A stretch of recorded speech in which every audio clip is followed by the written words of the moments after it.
Had enough?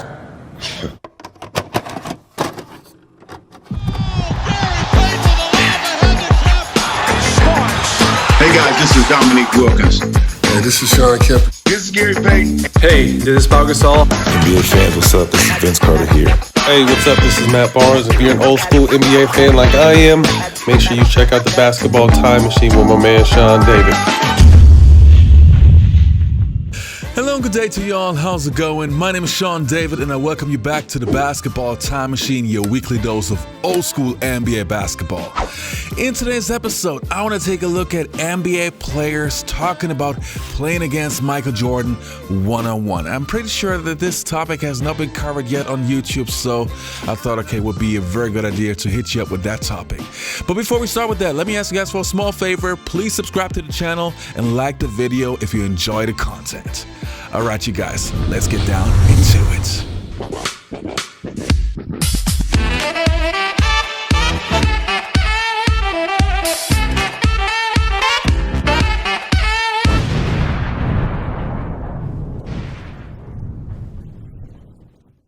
If I was in my prime, who would I want to play one-on-one with?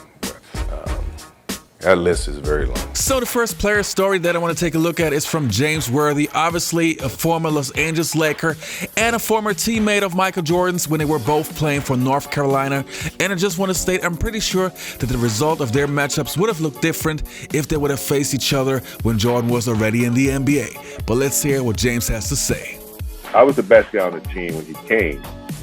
So his mission was to seek out the best and just measure up. So we practiced 2.5, 3 hours sometimes.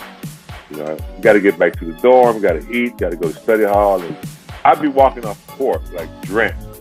And Michael would just come and, you know, kind of bully me a little bit, like pushing me back toward the court. Come on, you scared? Let's play a little game. So I think we played these little games to 5. And I think I won 3 out of 5, and I never played it again. And to this day, I think it just kills him that I have that record on him. And I think I made the quote on his documentary, The Last Dance. I said, look, I was better than Michael, you know, when he came to Carolina for about 3 weeks. And then after that, he just took off. And the next player story that I want to take a look at is from Ron Harper, who obviously was a teammate of Michael Jordan when they were both playing for the Chicago Bulls. And we can't forget that when Ron Harper was playing for the Clippers and the Cleveland Cavaliers, that this guy was a beast. Let's hear what he has to say. Did you ever beat Michael Jordan one-on-one? Oh, yeah. Mike, you know I gave you the business. You know, me and Mike played a lot of basketball. It was a great experience to not only to play against him, but to be his teammate, too. You were being known especially for your defensive skills as well. What do you need? What's important to defend a player like MJ, for example? You gotta have a lot of good teammates. You're not gonna guard him by yourself. You gotta have some good help. He's a player who can do it all, and so you just gotta get one hand up in his face and hope it don't go in the basket. And the next story that we're going to take a look at involves Corey Benjamin. If you don't know him, he played for the Chicago Bulls when Jordan retired for the first time, and I'm pretty sure most of you guys know how that went. Let's take a look. You know, I want to get into the MJ one-on-one thing. So MJ had not retired yet, or he announced it after the draft, or how did that work? Mm-hmm. Everybody on that squad knew MJ wasn't coming back. Mm-hmm. But I didn't know. I was like, ooh, man, I get to play with MJ, Dennis Rodman, you know what I'm saying? I get to play with MJ. And it was crazy because, you know, I was taking on any challenges with anybody back then. You know, I wasn't turning nothing down with my college, you know, and it all started with a phone call. I just remember one day, Ron Harper was on the telephone or something like that. He talking to Michael Jordan like every single day on the phone. So I grabbed the phone, talked to him, and he was talking or whatever. You know, a little confident 19, 20-year-old kid. You believe you can't be beat. Especially he was an old man. You know, he asked me a question, and I said something about, he asked me a question about, do I think I can get him? I said, absolutely yes. You know, like, absolutely yes. So this conversation went on for about 2 weeks, and I stuck to my guns. And you know, I said a little bit too much. What you say? What you say? What you say? I can get you. I can get you.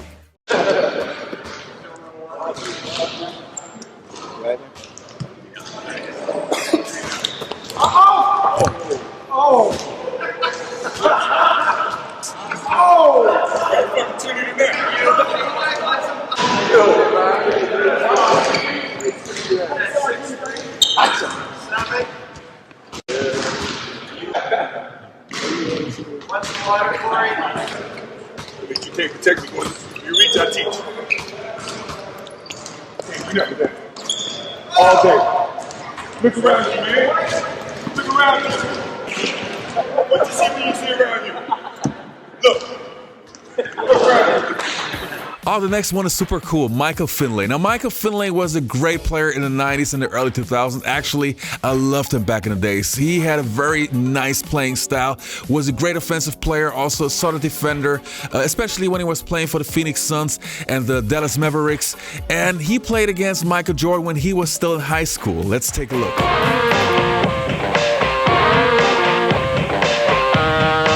We have a young man, Michael Finley, who played for Proviso East High School. As you know, they won the state championship. And Michael, I would imagine it's kind of a dream come true to play Michael Jordan. Yeah, you always, think about it because you always see him on TV playing. And then to get the chance to play against him is like a dream come true. You think you're up to it? I mean, that's not, you got a tough job there.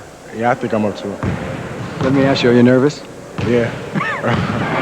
No, you're supposed to say, no, I'm not nervous. No, I'm not nervous. Okay, go get him. All right. 1-on-1 to 3.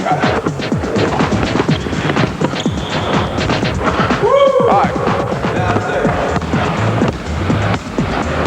Whoa. Coach, you didn't teach him that, did you?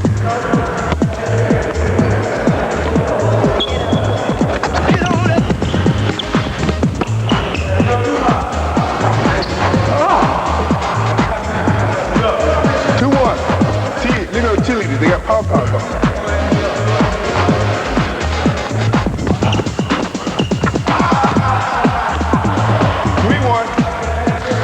3-1. Maybe next time. Hey, you did okay. Yeah. No, I think he was nervous. I think he brought all his buddies from school or whatever. Made you nervous, didn't he?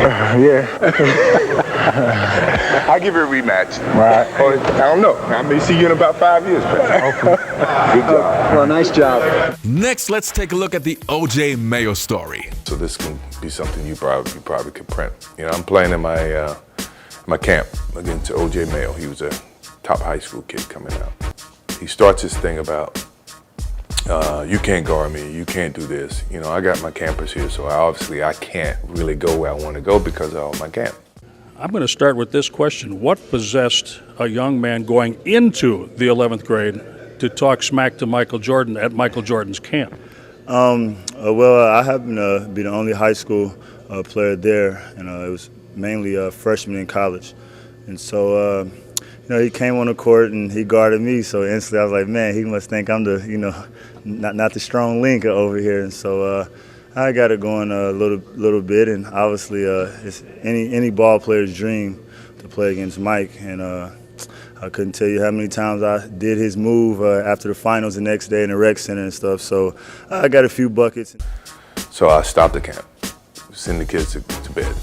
We go back to playing, and he starts his whole thing, that you can't guard me. So he said, I need all the campers, everybody to leave. Let's clear the gym. I said, oh, man, so we continued playing pickup, and, Mike was Mike. He was jawing a little bit and really getting into me defensively, and, he's backing me down, said, you better scream for mama, his mama, hit the famous fadeaway on me, and then, I said, okay, you got it going. You may be the best high school player, but I'm the best player in the world. So from this point on, it's a lesson. And the next story that we're going to take a look at involved Mahmoud Abdul Rauf, a.k.a. Chris Jackson. Now, to me, it's not surprising that he was able to score on Michael Jordan because in his early days, Mahmoud was killing it. And he was a sensational one-on-one player. So as I said, it was not a surprise to me. Let's take a look. Michael Jordan, we're sitting in the bleachers. He picks me out of the crowd, asks me to come on the court. He gives me the ball. He says, young fella, I want you to try to come at me real hard. Give me the best you got. I look at him. I'm not scared. I'm looking at this as an opportunity because I've been working my behind off. This is my opportunity to see right now if my training is paying off, where I am, where I stand with who they say is the best. I'm in going either the 11 or going to the 12. I get the ball, I give him a jab, and I take left. I'm going. I'm moving fast as my feet will let me, like my life depends on it. I can feel him, hear him breathing down my neck. I go up and I reach out to the goal. I can see his hand close. I flip it up, bam, score. The high school, oh! And my insides are like, oh, he gives it to me again. I'm like, I'm not gonna do the same thing. So I get it, I'm in place, I go through my legs, I cross him over, I go to the right. Same thing, laid it up. Ball comes out, get it. He asked for the ball back, asked him to go sit down. All right, you guys, that was it for today's episode. I hope you enjoyed the content. Don't forget to leave a like, subscribe to the channel, and don't forget also to check out my Kickstarter campaign for my first feature movie, The Last Kumite. Thanks for watching. See you next time.